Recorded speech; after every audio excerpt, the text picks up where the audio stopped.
we can talk about it's cheaper to keep her, and I can unpack how big of a lie that is. A lot of times when people get married and they find that they're not really working the relationship, they are just married. In other words, they've fulfilled the status off their checklist, but they're not united. It's a united front. Both people become completely miserable, but don't leave the relationship because of what it could mean financially. I'm going to tell you about an expense that is not cheap. It's the very foundation that we're made out of, and it's your energy and your emotions. So you're really not giving yourself a fair exchange.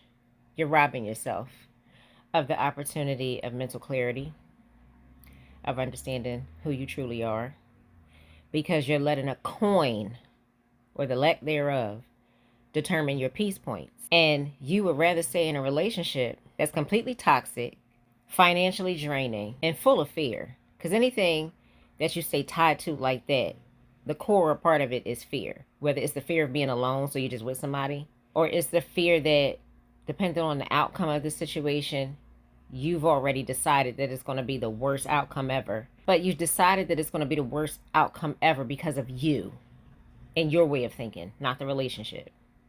The relationship is the catalyst to show you your own way of thinking. So it is not cheaper to keep her, because if any person is walking around married saying that to themselves right now, that means that at the expense of your own peace, because if you're going to talk about something being cheap, you're talking about expenses. At the expense of your own peace, at the expense of a clear mind, at the expense of a healed soul, at the expense of reducing your stress, you rather stay in something that is tearing you up from the inside out because you think that it's cheaper to stay. Your soul is worth way more than anything you sign on a piece of paper. And the longer that you allow yourself to believe that staying inside of a situation that is controlled chaos, is functioning dysfunction, you understand the system of how to be an actual virus. You don't need a computer. You're doing it on your own. You're understanding, and maybe not even looking at it from this context.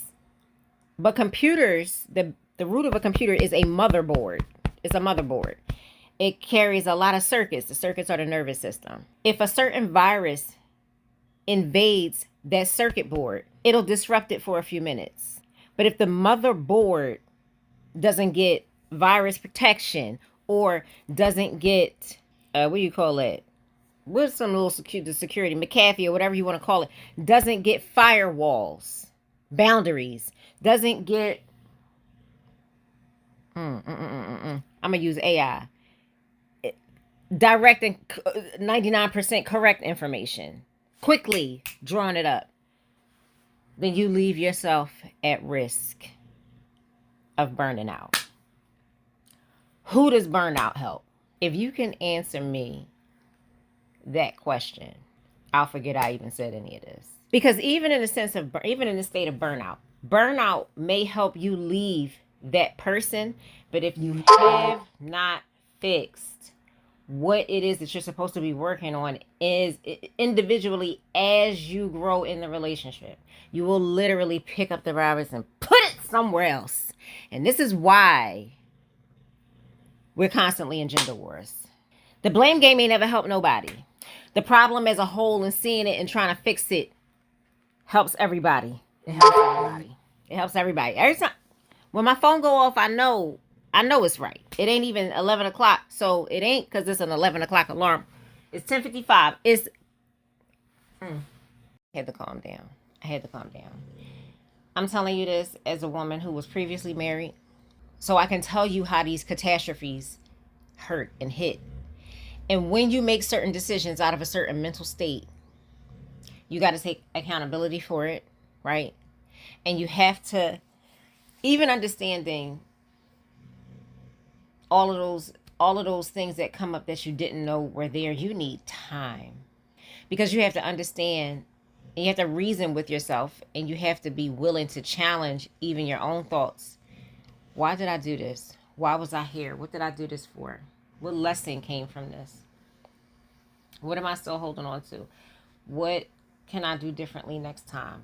How can I do it and it not just be me doing something opposite but me really meaning? Because the roots of me figuring out the why have been pulled up, and now I can replace them with something else. That, that, that, that, that, that, that, that, that, that part. I told my brother the other day, I feel like the whole world got Stockholm Syndrome. The whole world has suffered from it to a degree before they even named it and coined it.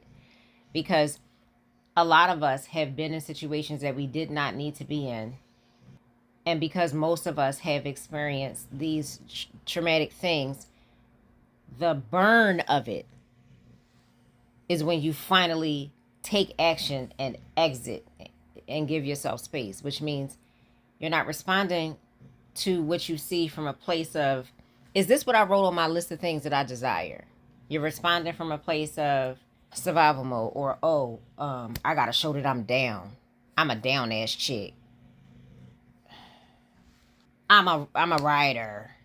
That used to drive me crazy back in the day. I'm a rider. Riding what? Pain? You a professional pain rider?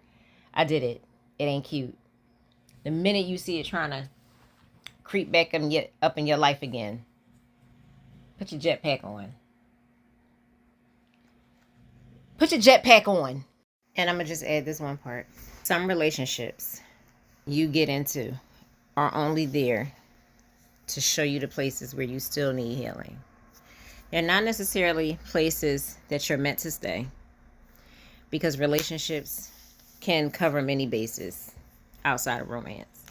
You can have a very close, tight bond with somebody that you're not married to, because the clarity of the relationship and why you are so tight with a person and such a good friend with them, opposite or same sex, is because you learned through the course of being in a relationship with them parts of you that needed to heal, and you healed it. Because it's one thing to come to the awareness that you still got some inner work to do, but it's something totally different when you can stand next to a person and acknowledge, boom, boom, boom, boom, boom, we've been through this, but I feel good about it because I've seen growth individually and between us. When you say something like that to somebody and they start to act indifferent towards you in the relationship, that energy is exposing who is who in that dynamic. Now, you can try to play Ray Charles, Stevie Wonder if you want. But the moment, oh my God, energy never lies. I was in the hospital with my dad the other day. He's talking to me because my dad had a stroke a couple weeks ago. And he was talking to me about how it's amazing how the brain works. Your left side tells your right side what to do. And when you think about, it's like our bodies carry light speed and we don't even realize it. Because do you know how much the brain has to work in order for me to do this while I'm talking rhythmically, and for it to happen so quickly? This is how important your nervous system is. Oh my God. Oh my God. I'm telling y'all right now.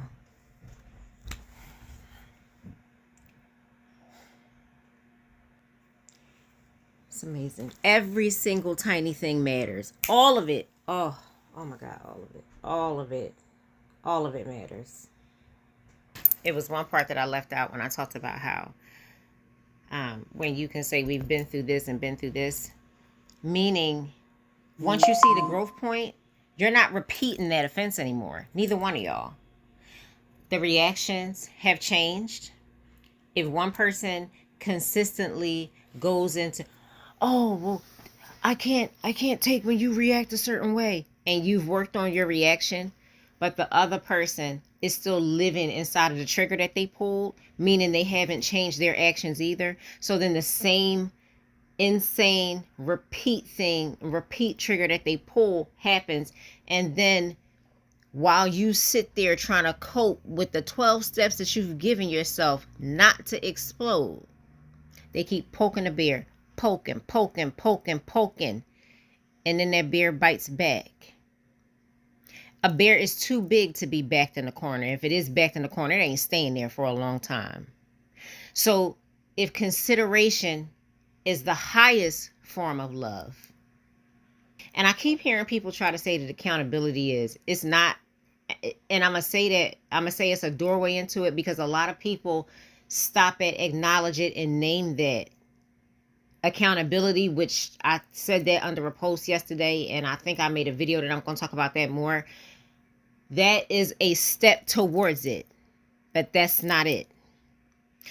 So you have to be very mindful that if you've done the things to make certain changes, and you become aware of how certain things affect somebody's nervous system, if you care about the bond that you're creating with them, you're going to consider both sides, not just one. How you feel matters as an individual, and how both of y'all feel as that contributes to the relationship matters also too. You need to marinate on that.